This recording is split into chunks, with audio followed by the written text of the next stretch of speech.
And thank you for the introduction as well. So today we'll be covering gaming addiction, specifically for parents and mental health professionals. I know this is a hot topic. It's been growing up over the years, especially over the last couple of years and since the pandemic. So thank you all for being here. So can anyone identify this game? Like, tell me in the chat if you know exactly what this game is.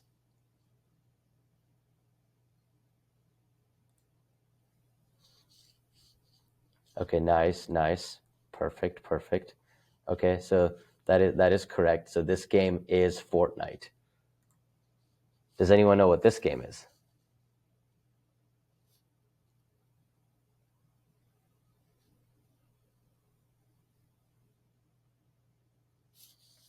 Yep, exactly. Minecraft. Does anyone know what this game is?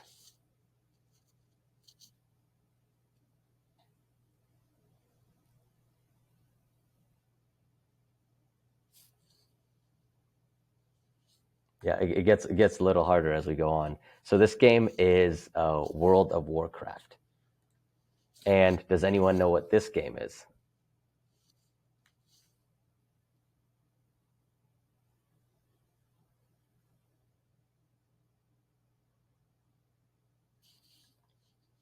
Yep, that's correct. Yeah, so this game is Roblox.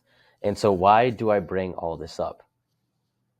These are the games that we hear our kids talking about in session. They're playing, oh, I'm playing Fortnite, I'm playing Roblox. And so it's important for us as professionals to be able to even understand like what it is that they're talking about, because if we don't know, then we just don't know, right? So let me share a case with you. So I have a 24-year-old patient in my practice right now, and I'll share how he came to find me.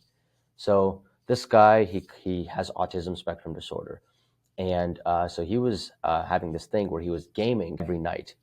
He was gaming on his laptop.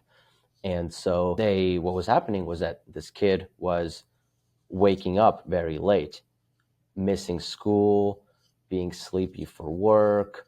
And so he's like moderately well functioning where he is able to engage in these things. But however, he still struggles with, he can't live independently, right? So that's why he needs that guidance. And so because they were like, why is he sleeping so much? Just checked his room, asked him about it. Turns out that he was gaming at night on his laptop. They took away the laptop, but then the problem still continued. So they're like, what's happening? Like, why is he still sleeping in? Turns out that he had a second laptop. Family takes away the second laptop. Kid punches dad in the face. That's when they came to see me. So the reason that I care about this, and the reason that I'm so passionate about this is because like this was similar to my story as well. So I remember when I was 16, 17 years old, I had this routine where every day after high school, I would come home and grab a plate of Oreo cookies. Like not just one, not just two, a plate.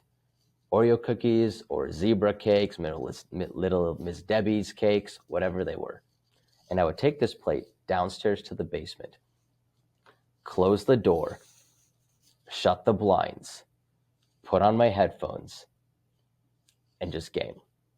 My father would come home for dinner around 6, 7 p.m. And so I would have dinner, maybe do a little bit of homework. But then as he was busy working after, I would sneak downstairs and game again. I had a PC in my room as well, so did the exact same thing. And then I started noticing that, okay, like, why do I feel worse? Like, why is things not enjoyable anymore? Why do I feel nervous around my classmates? And I remember specifically there was this girl that I wanted to ask out to prom, but I was too scared to ask her. And this other guy ended up asking her out. And she said yes. So I vividly remember sitting at prom in an oversized suit that I'd gotten 2 hours before, in a tie that I just learned how to tie on YouTube, by myself, looking up from this table, watching this girl that I liked dance with the guy who was not anxious enough, was brave enough to ask her out. And in my head, I had the realization that, oh my gosh, like that could have been me. And because I'd spent my entire high school years gaming, I wasn't able to develop the social skills to be able to succeed in that endeavor of my life at that time. And so the reason I care about this is because now I don't want other kids to go through that similar type of experience where their other life parts do get neglected because they focus so much on this. So why should we even talk about gaming? Everywhere we look around, what do we see? We see kids on phones, kids on iPads. We come home and kids are gaming all at home, all during the weekend. And so we see this as parents, we see this as mental health professionals. So this is something that is actively happening. And the reason it's important to talk about is because if you don't understand gaming, then like it's impossible to understand how to help your child, how to be able to guide them, because it's such a new thing for us. Like in my case, in my patient's case, like our parents, they had no idea about gaming. Like they just didn't even understand it. So how could we talk to someone when they don't understand? It's like trying to help someone with like an alcohol addiction, for example, when the person doesn't even know what alcohol is or what it does. So that's why it's important, I think, for us in this community to actually understand what it is. So let me share some things with you guys. So who knows what Twitch is? Like, can you describe to me in just like 2 or 3 words, what is Twitch?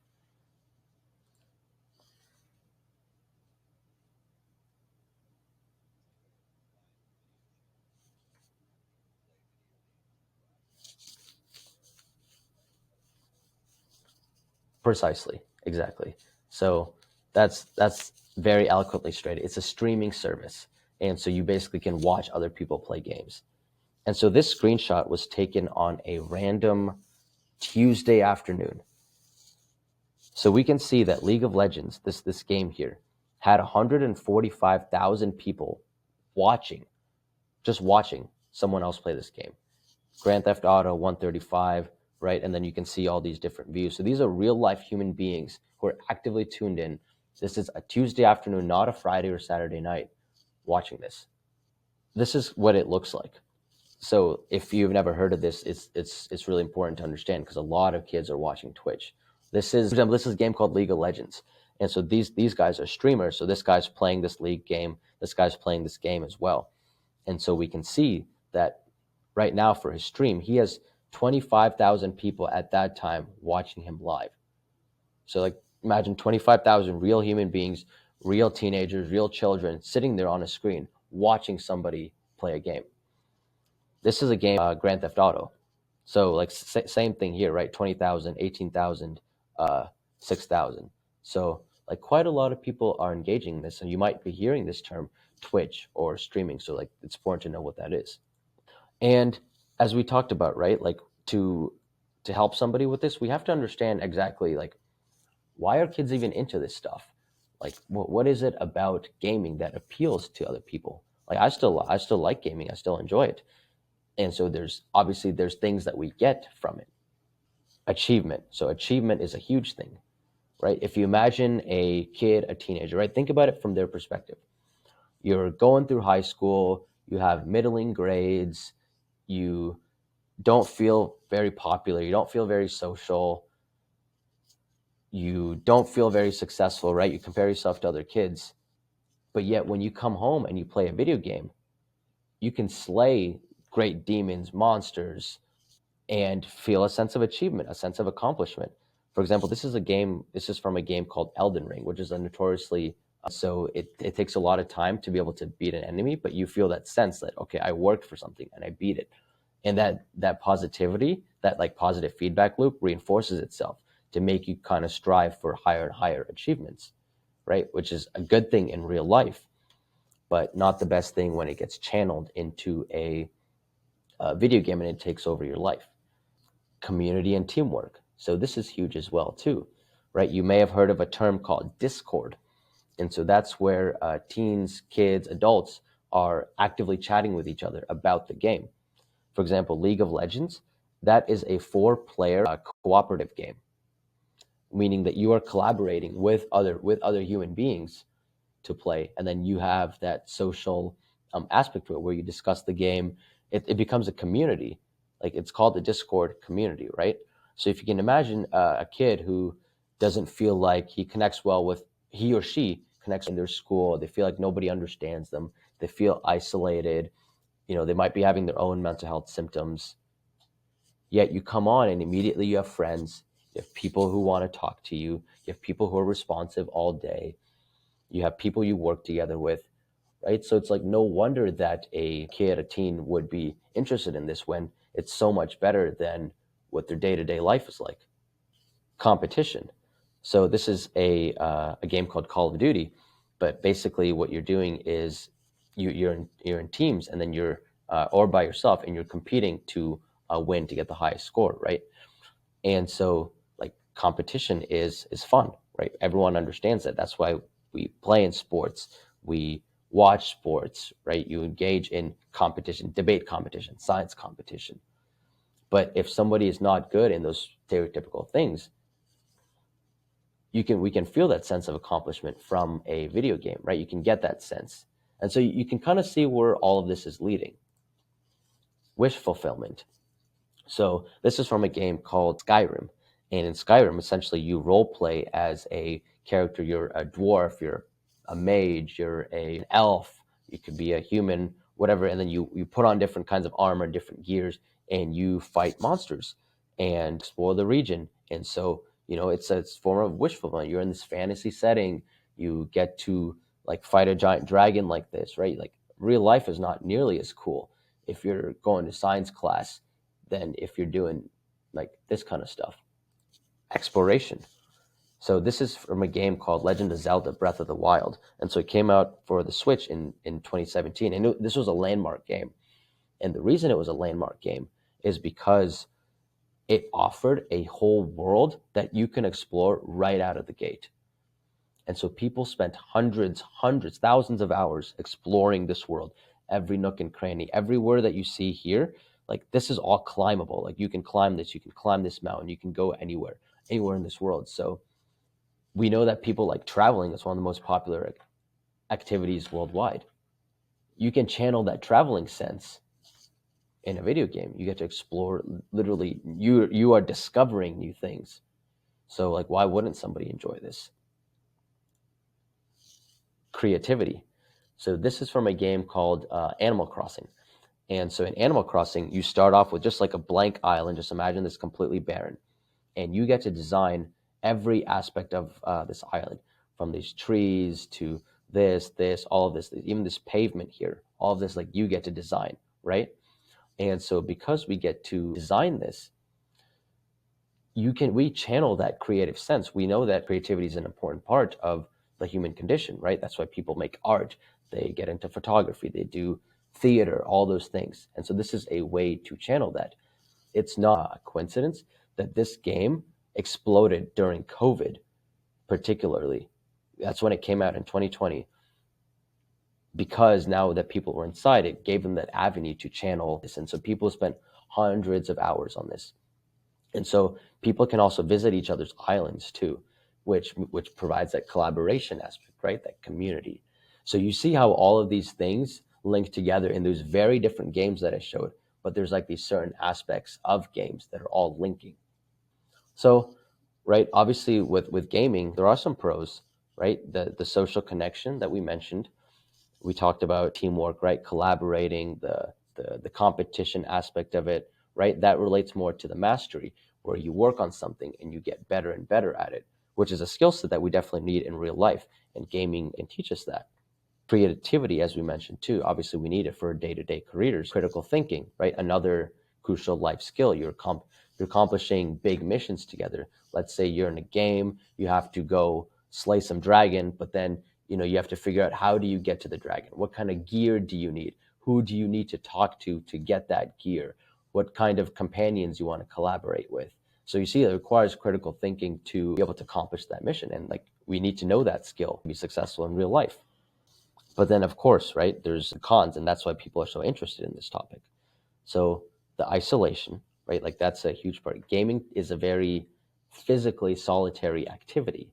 So people are in their rooms, they're on their devices, right? There used to be a thing called co-op gaming where you sit together in the same room and game. But since the advent of online play, like that's largely faded away and it's all online. So eye strain, of course, poor health, right? When somebody's focused so much on gaming, they can neglect other parts of their life, like their diet, exercise. Obesity becomes a problem, right? Just because you get focused on other things, right? I mentioned eating like I was doing. Speaking to neglecting other parts of life, right? Relationships can suffer, where if you're not engaged with your parents, your siblings, you're not practicing those social skills, right? Because it is a skill to be able to socialize, right? Career, right? Neglecting grades, neglecting high school preparation, college preparation, day-to-day like career things, right? Addiction is a huge con. And it's what's notable about gaming addiction is that it's not as overtly destructive as like something like alcohol or smoking, right? We all understand those. But with gaming, it's a more of a slower, insidious kind of process. And the reason is because it's not affecting anybody, right? Like the changes are slow, right? If somebody drinks a lot and it's obvious in their health, it's obvious how they interact, right? If they're driving, right, it's immediately obvious. It's immediately visible too. It's visible too. Whereas with gaming, if somebody's kind of just chilling away in their room, they're not bothering anybody. They're just doing their own thing. So it takes time for that. It can become a coping mechanism, right? So instead of learning the skill sets to deal with our problems in real time, you can just use gaming as a crutch to get away from that. It provides that sense of pleasure that numbs you. And so because it numbs you, then it doesn't it doesn't create the pain to change your life. It's like, imagine if you kept touching a stove, and if you touch it with your hands, obviously you know that the pain says, hey, no, don't touch it. But if you put on 3 oven mitts and you touch the stove, suddenly you can kind of keep touching it and it's okay. Like, it doesn't hurt that bad. It's fine. It might still be burning through you slowly, but you're not immediately noticing it. And so that's what something like gaming does, is it creates that coping mechanism. And of course, it's an expensive hobby. Games nowadays cost $60, $70. A gaming console might cost $300, $400, $500. A gaming PC can easily run multiple thousands, right? There's another thing to be aware of with gaming. They're called microtransactions. And so essentially what happens is that you may pay $60 for a game, or even if the game might be free, but you buy things in the game. So for example, I had a friend of mine in college, and he got into this game called Hearthstone, which is a card-based game. But basically in the game, it starts off free, and you can get cards as you play the game, and then you increase your deck as you're playing. But you can also just pay for the cards too, which makes it much faster. And so I remember, like, we were in college, but he had spent over $500 on this game alone, because like he wanted to get the better and better cards. So you can see that the costs add up quick, and then all this stuff starts linking to each other. So now the question is, right, what do we do about it? We recognize it's a thing. We recognize that it's a problem. We see our kids going through it. So like, what do we do? There's no medication to treat gaming. You can't just say, here, like, this will fix you, right? So it all starts by understanding why. Like, why does our kid like gaming? And I think this is the step that everybody skips. In 2006, the Nintendo Wii came out. And so with the Wii was, you guys might remember this, it was a land console because it had motion controls. It had the remote controls. And so it came out with a game of like a sports game, Wii Sports. So it had like tennis and boxing and golf, and you swung the remote to play. That was the first time that my father had ever played a video game with me. I was 13 years old, and now I'm 30. And I still remember that. Like, I still remember us playing together and playing tennis together. And it was such a profound moment for me. But like, that was the only time he'd ever played. And so I never felt connected to my dad at all outside of that game in terms of video games, which is something that I loved. So he wasn't able to talk to me about them because, he just didn't understand even what they were. So like this is the first step. As mental health professionals, we understand that if we want to help somebody, there's in therapy, we know that the modality of therapy that we use is not as important as the therapeutic alliance that we have with our patient. That's what generates that change. The stronger the alliance, the easier it is to make that change. So the first step is by understanding why your kid likes gaming. Well, you have to play with them. You have to play with them so you understand, okay, this is what the kid's getting out of the game. This is why they're into it. And you start developing that alliance. And so once we build that alliance, that connection, that's when we can actually start talking to them, because they're not going to listen if, they feel like that you don't really get them. So second step, help our children come up with some goals. This isn't something that they may have thought about concretely. Like they might have some vague ideas, like, I might want to study this or go off to college or work on some business, like some like vague ideas, or maybe just even travel, whatever it is, but it's not concrete yet. And so this is where we get in step one, right? Once we've built an alliance with our child, this is now we start working on where to go from here, right? Imagine if we have a map and we have point A and point B, and now we're driving. If we don't have a goal in mind, a destination, then we might end up here, then we might end up here, then we kind of go up here, and we kind of sort of think that we might get to our destination B, but we might not be able to. Yet if we know that B is right here and we're here, then we actually have a direction that we can go in. So now instead of like swerving all the way around, our swerves might be smaller. So this is where all that starts feeding in, right? So number 3 is encouraging other activities and hobbies. So specifically hobbies, activities that can channel those things that gaming does. Let's say our kid likes competition, individual competition.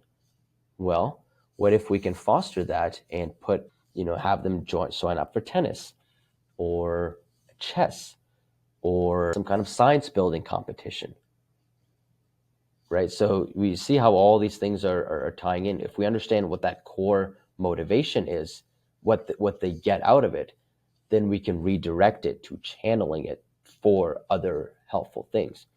Let's say our kid likes cooperation, right? Then why not put him in soccer? Why not put him in something that's like more collaborative, like a design group or whatever? Let's say the kid likes science, right? Or they like the creativity aspect of things. They could go to robotics. They could get into the photography or theater. So we see how like all of this is coming together, right? The goal is to try to take what we know, what the kid is naturally inclined for, what their goals are, and try to align them as best as we can to achieve our outcome. Number 4, and this is by far the hardest step. You have to be the role model. Imagine you're a 16-year-old child and you have a parent, and the parent says, Timmy, don't smoke. Like, Timmy, smoking's bad for you. Like, don't do that. Don't do this. Don't drink. Yet dad, whenever he comes home from work, cracks open a beer, sits on the TV, has a TV dinner, and then goes out for a smoke after. All the telling the kid is not going to do anything if that's the example that you're leading. As human beings, especially as kids, we learn by example. Like, we learn from our ancestors, like from the higher generations, because that's how wisdom and lessons are passed down. And so why would anyone listen if you're just talking to them rather than actually demonstrating in your behavior, right? Like, do you want a dentist who has rotting teeth, or a personal trainer who is helping you lose weight, but they themselves are 300 pounds, even though the content of the knowledge they share is the same, change really comes from not what you say, but like who you are. And so as parents, right, think about it. How many of us will go home and start scrolling on our phones, spending hours on TikTok, just sitting on our phones all the time? That's the example that we're leading. Or you get home and you watch TV for 4 hours because you had a stressful day at work. And I certainly empathize with that. But that's the example that we're setting, right? And this is why this is the hardest step, is because it requires you to have to change too. I know in mental health, we've all seen the parents, the family who just give a kid to the system and say, fix my kid. That's why, and what I've found really helpful to help kids channel this, or help parents channel this, is use the motivation of helping. This will help your child get better. Like, if you can't do this for you, do this for, that your child that you love more than anything else in the world. And then this is number 5, where, if the other, that's where you have to set limits and you have to establish them. But the reason I put this last is because everyone else does it opposite. You see your kid gaming and you're like, oh, no more gaming, or you can only game 1 hour per day. But as you can see, we didn't do any of the long-term work beforehand. So now, like, this short-term fix is not going to fix the problem. It's like, imagine that you've spent 10 years overeating and not exercising, and now you want to lose weight for a wedding that's coming up in a month. That whatever you do that month, it's not going to negate that 10 years of long-term change. And then as soon as that month ends, you're probably going to go right back to whatever the habits that happened. That's why oftentimes we know in like for weight loss surgery, a lot of people will get the weight right back, because the surgery is like that limit setting. Sure, like you're literally limiting your stomach from getting in more food, but you're not having the long-term outcome, the long-term change that's required. And so this is why I placed this last, is because sometimes you do need to do this, but it does not replace the long-term work that's needed to truly have the success that you want to see for your child. So let me share what I'd worked for my patient, right? So first thing we did, or rather, I developed an alliance with him, right? 'Cause I understand gaming. He was like, I knew what kind of games he was playing, so we developed a rapport, and he liked talking about it. And so I started asking about his goals. As he said, he wanted to become a filmmaker. He said he wanted to lose weight. He said he wanted to get a girlfriend. And so these are understandable desires, right? He's a 24-year-old male with a healthy level of testosterone. And so we said, okay, well, what kind of activities can we do that can channel those, that can help you get to your goals, but then also channel the things that you like about gaming into other things.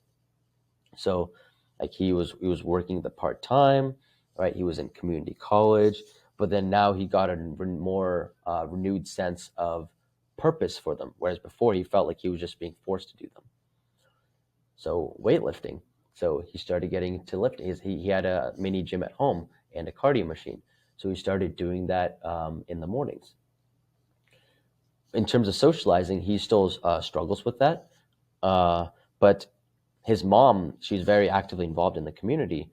And so she started connecting him with some peers, like people his age. So like she got together like 1 or 2 other moms in the community, and they had the kids go out on a movie night together.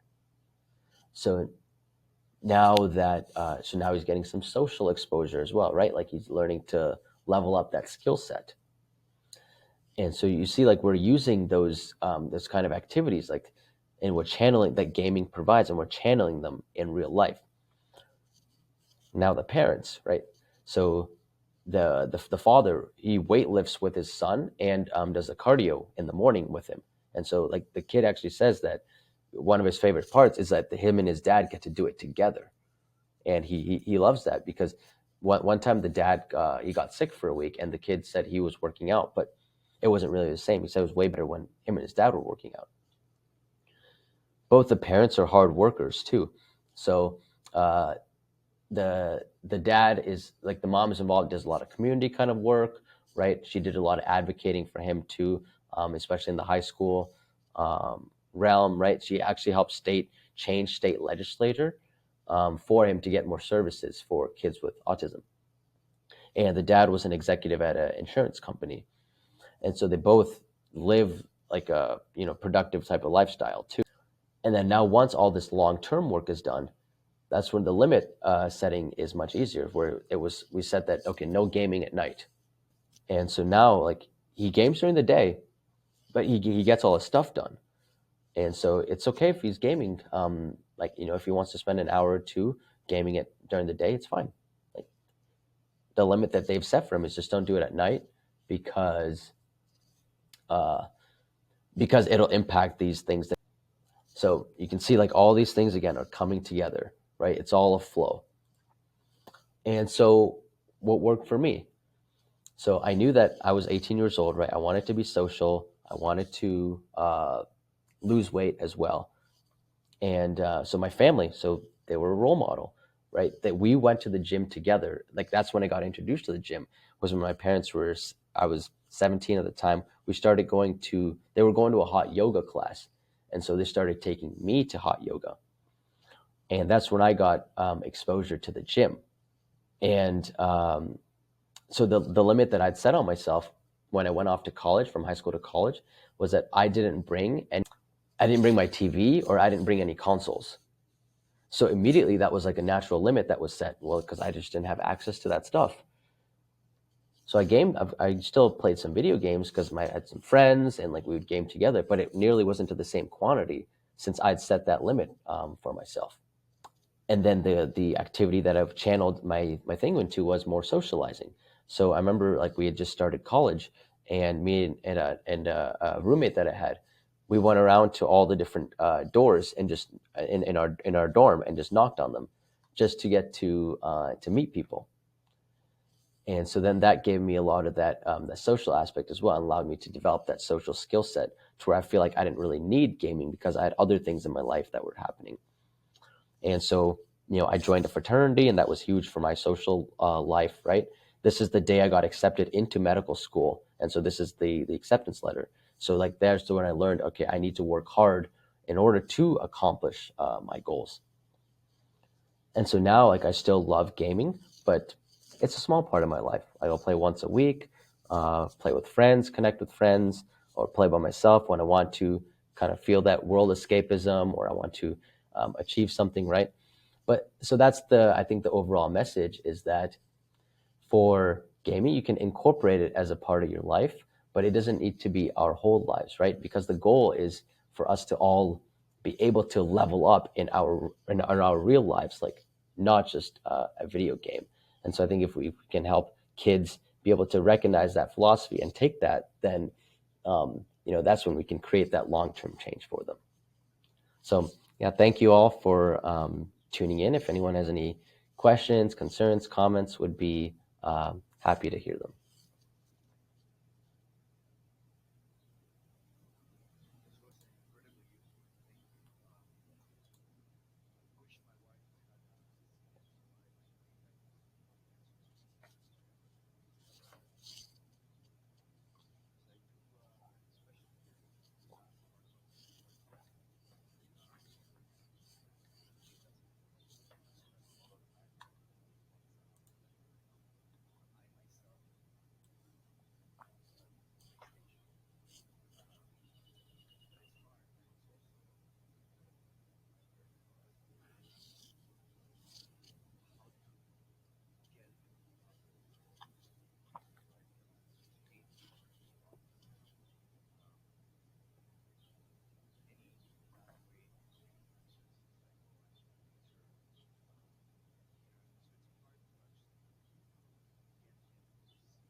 Right.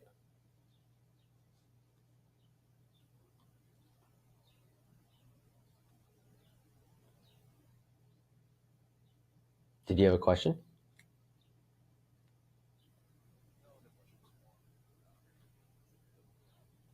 Oh, yes. Yeah, I'm sure they will. Yeah. What's your relationship with him like?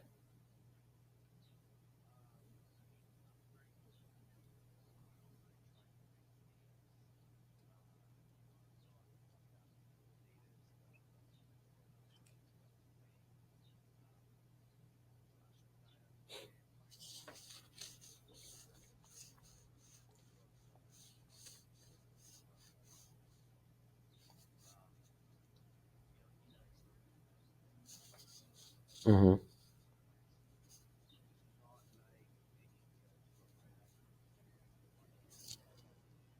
Mm-hmm.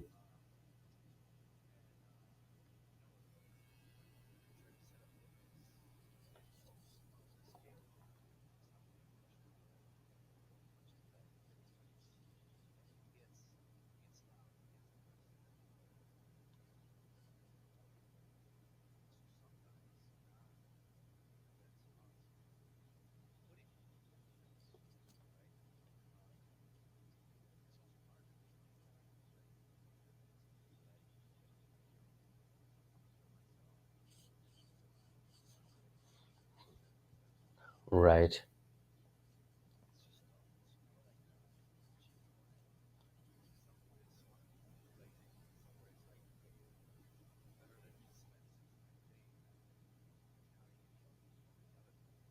Mm-hmm.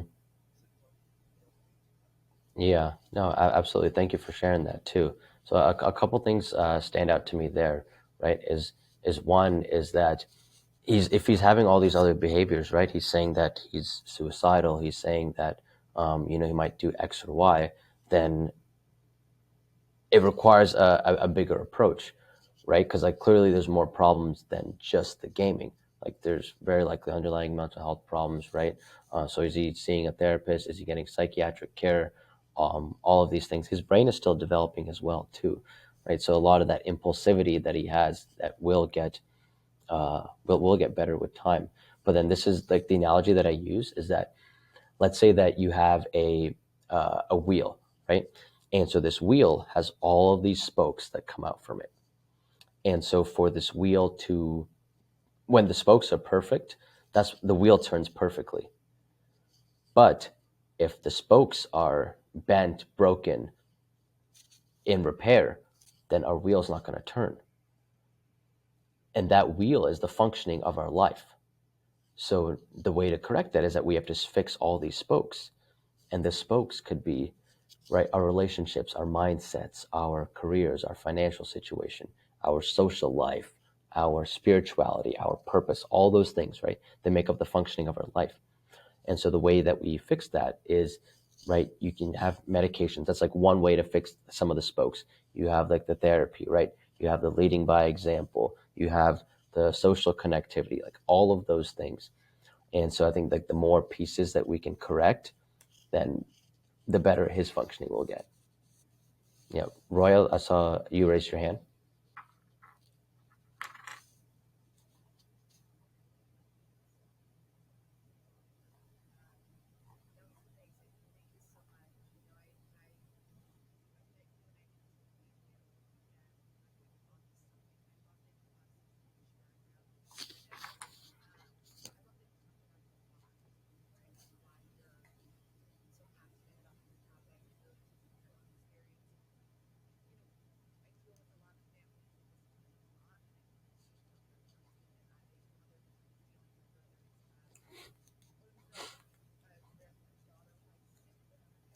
Uh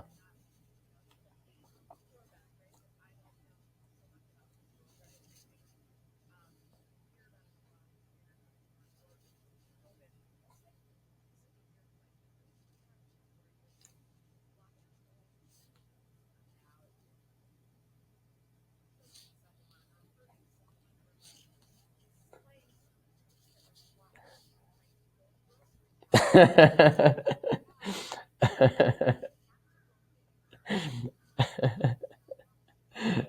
Yeah.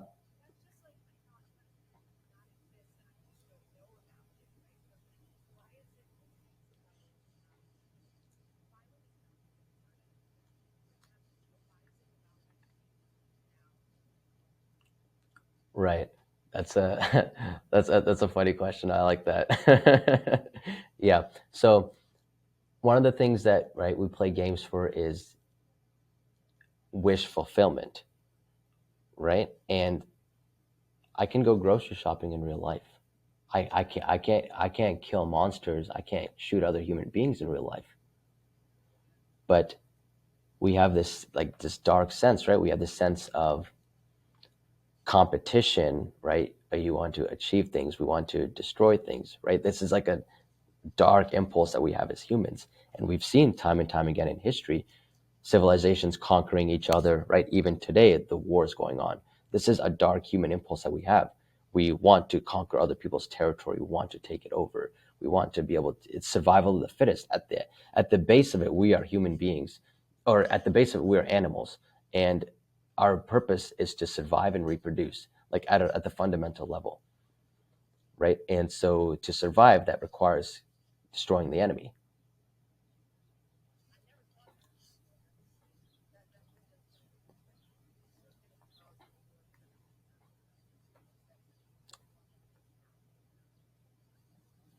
And it's fun. Like I think those things are more fun, right? But it's important to acknowledge that, because, like, that's what, if I feel that way, right?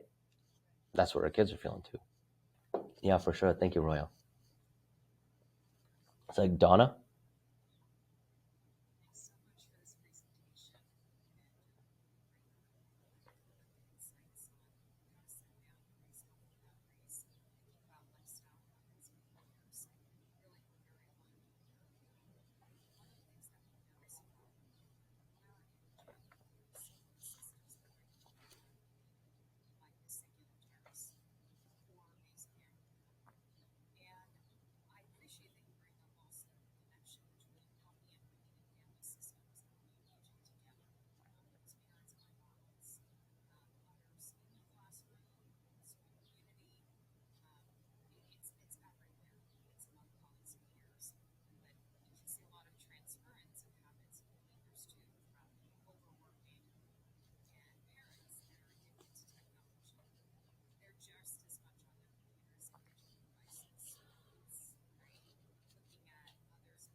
Mm-hmm. Mm-hmm.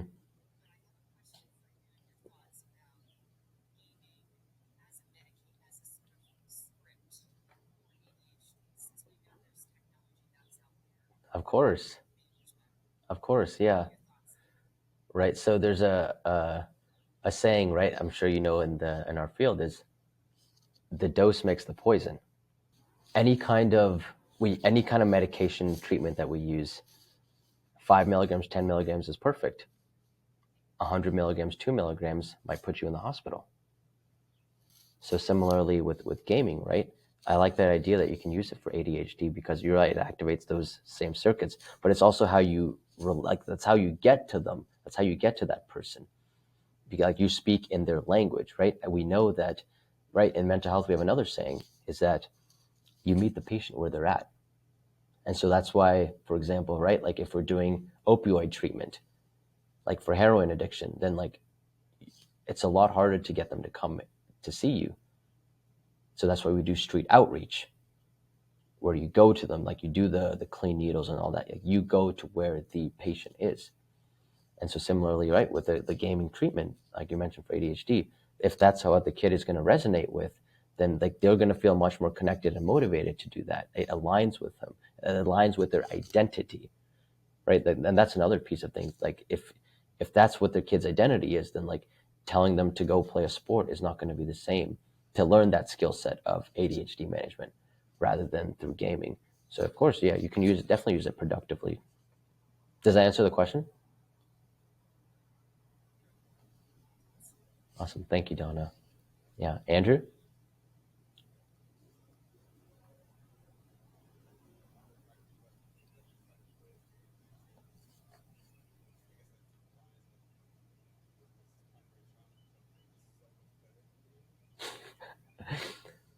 Right.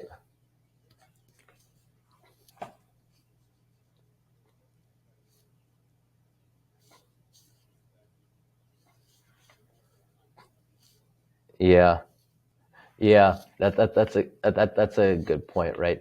So I think it depends on the. Let me share another story with you. So I was actually in India about a month and a half ago, and I was sitting next to my father on the plane ride. And so I have my Nintendo Switch and I'm playing. And funny enough, so I'm playing Pokemon, which is a game, which is the first game that he had ever bought for me. And but they had remade the game for like the modern day.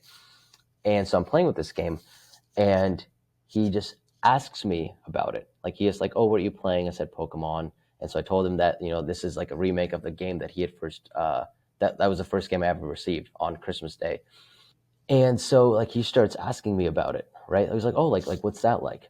And so immediately I start like sharing, I start jumping in and sharing like, "Oh, like it's like this, and then you fight and this, and then like you catch Pokemon and you catch these monsters, and you battle." And he asked me just like basic things, and like I found myself super excited to explain this game to him, even as like a 30-year-old adult, right? I felt like I was connecting with my father, like, wow, like what is happening. And of course, like I wouldn't expect him to play the game at my level because he's coming in from a completely different skill set.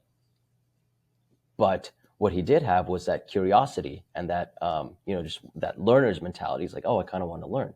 And so immediately it put me in that teacher role. As a son, it put me in the teacher role. And so like I wanted to teach him, I wanted to share with him. And so I would say that like in your case, right, like instead of trying to come at it with okay, I want to compete with him, why not come at it like, oh, like why don't I learn from him? Like clearly you're better than me, son. Like show me how to get better, show me how to play. And then that'll engage his obviously like teaching role and like all the mature things that come with that. Does that answer the question? Right. There's multiple ways to approach it, right? I would ask like, why is competition the only way that like you get success, that you get enjoyment from it?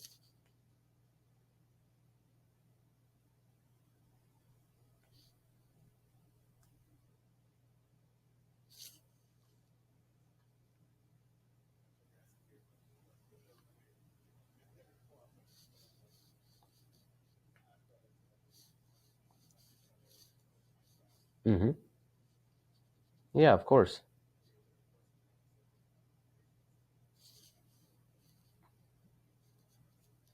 Right.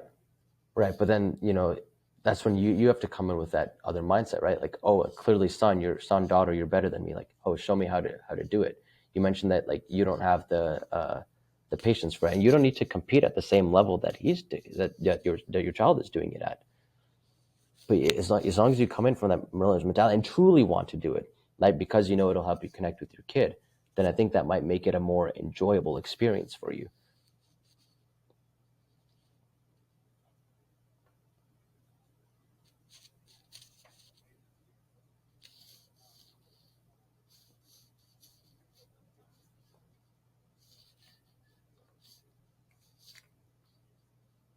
Hmm. Of course, and I think the goal is not to become the kid's peer at the game. Like that's not the goal. The goal is ultimately you're trying to connect with your child. Like that's the main goal, not to become the equivalent in Super Smash Brothers.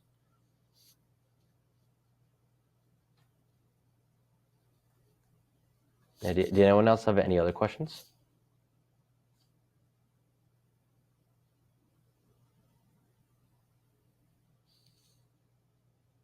Well, perfect. I appreciate you all for tuning in.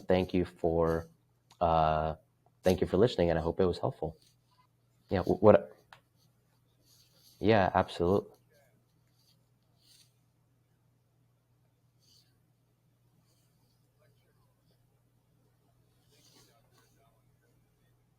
I I appreciate that, guys. Thank you so much. And if you want to reach out, just contact me. What I'll do is I'll put my website down, and I have a contact form on there. So any questions, concerns that you have, feel free to reach out.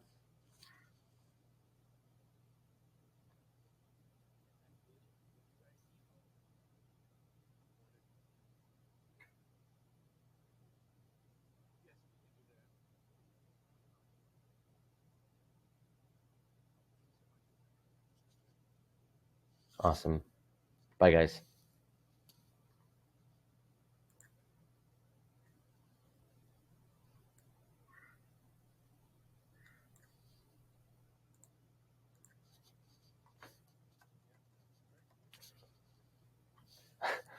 Oh, yeah. It's crazy. Appreciate that. Thank you for setting all this up.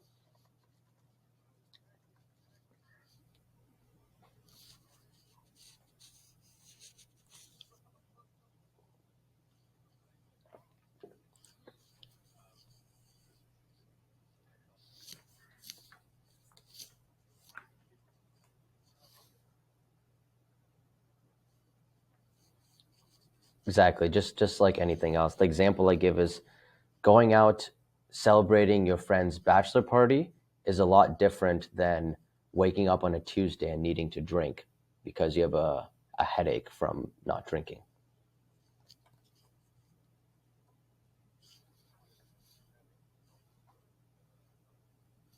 Yeah, I appreciate that. Yeah. Yeah, absolutely. So, yeah. Yeah, of course. And let me know if you want me to do any other presentations or any kind of other collaboration you'd like in the future. Yep. Yep.